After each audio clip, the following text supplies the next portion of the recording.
शब्दों के कभी तोड़ मरोड़ नहीं करना चाहिए। हम आएंगे पागल। ये शास्त्रोक्त नियम के खिलाफ बात है। आगे को दिखाई दे। सज्जनों, इस प्रकार से जब पुराण लिख के तैयार हुआ, अब विचार आया ये दिया किसे जाए। इस पुराण का सच्चा उत्तराधिकारी किसे बनाया जाए। तो याद आया उस समय अपना बेटा सुखदेव। सुखदेव जी को बुलाया गया जंगल से, और बुलाने पर श्रीमद्भागवत महापुराणों में दिया गया। उत्तराधिकारी उन्हें बनाया गया श्रीमद्भागवत का। इसके तत्पश्चात श्रोताओं परीक्षित जी के जन्म का प्रसंग श्रीमद्भागवत में आता है। प्रसंग इस प्रकार से है कि जिस समय महाभारत का युद्ध चल रहा था, बड़े बड़े वीर योद्धा वीर गति को प्राप्त होते चले जा रहे थे। अंतिम युद्ध हुआ भीमसेन और दुर्योधन के बीच। 18 अक्षौणी सेना समाप्त हुई। भीमसेन ने अपनी विशाल गदा के द्वारा दुर्योधन की जंघा तोड़ दी। जब दुर्योधन असहाय होकर के रणभूमि में गिर जाता है, भगवान कृष्ण विजय का शंख बजा देते हैं। तो उस समय व्यास जी लिखते हैं, यदा मृदे कौरव संजयाना वीरेश्वतो वीर गतिम गतेषु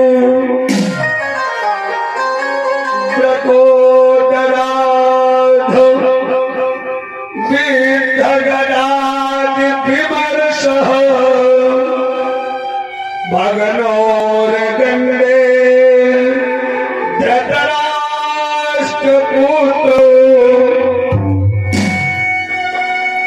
यदा मृदे कौरव संजयाना।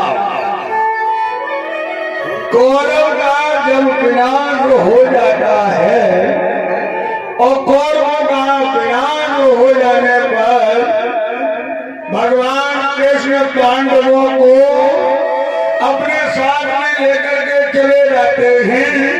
कहते हैं चलो उत्सव की आज रात्रि है, कई उत्सव पूर्वक कर करके मनाएंगे।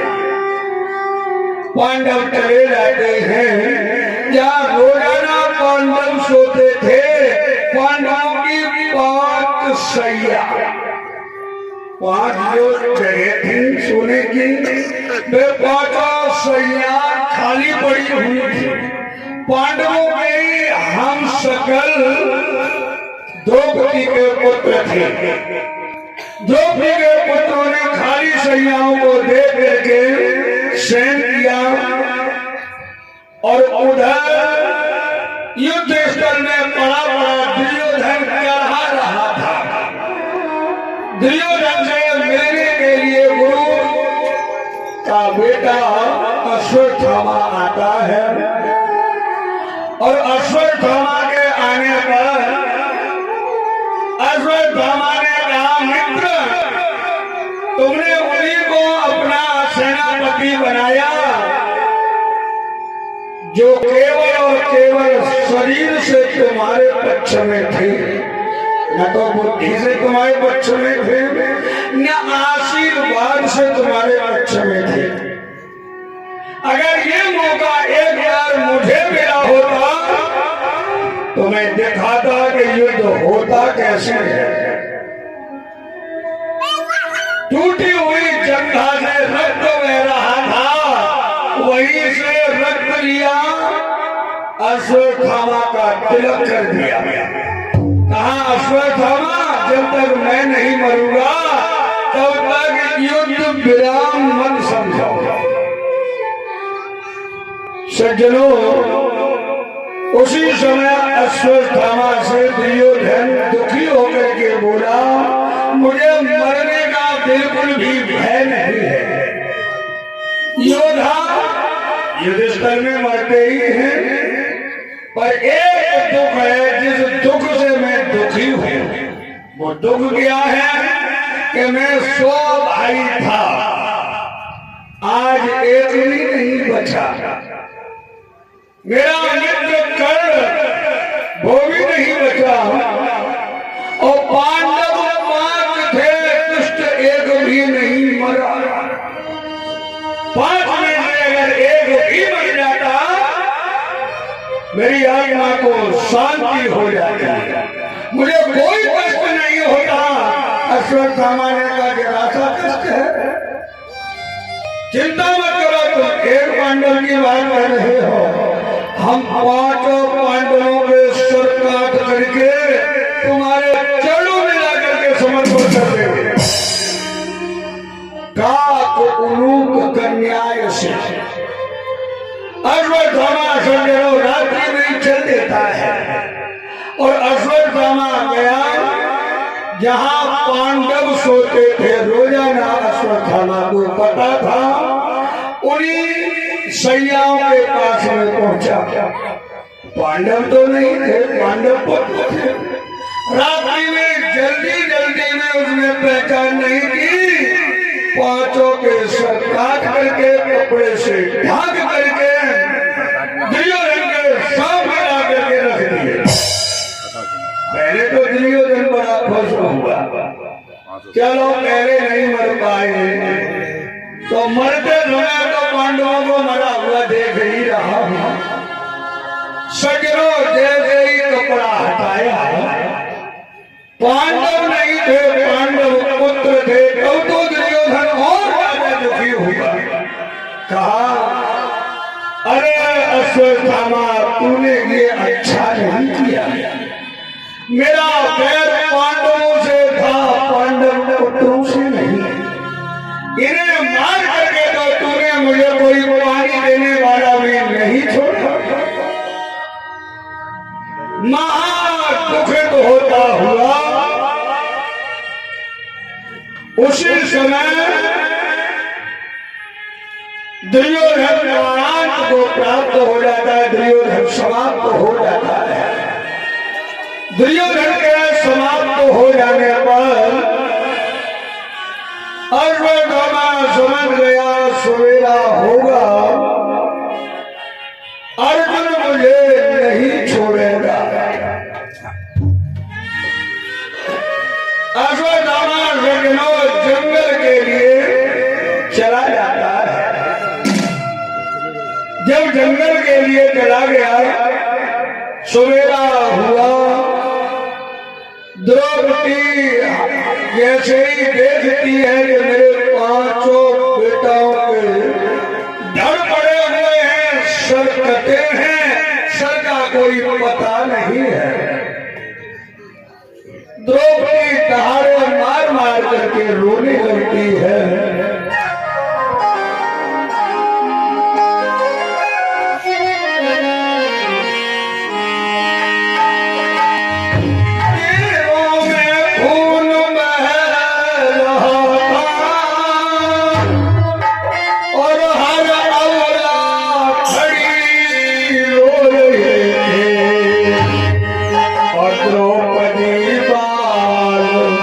बिखराए हुए लालों पर बड़ी रो रही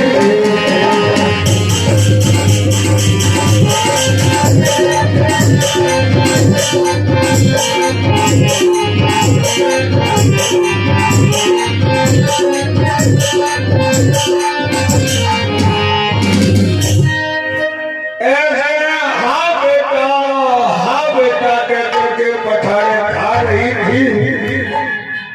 खो दिया मैंने पाकर किसी को, आग लग इस जिंदगी हो जाए।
तो जैसे ही द्रौपदी के रोने पर श्रोताओं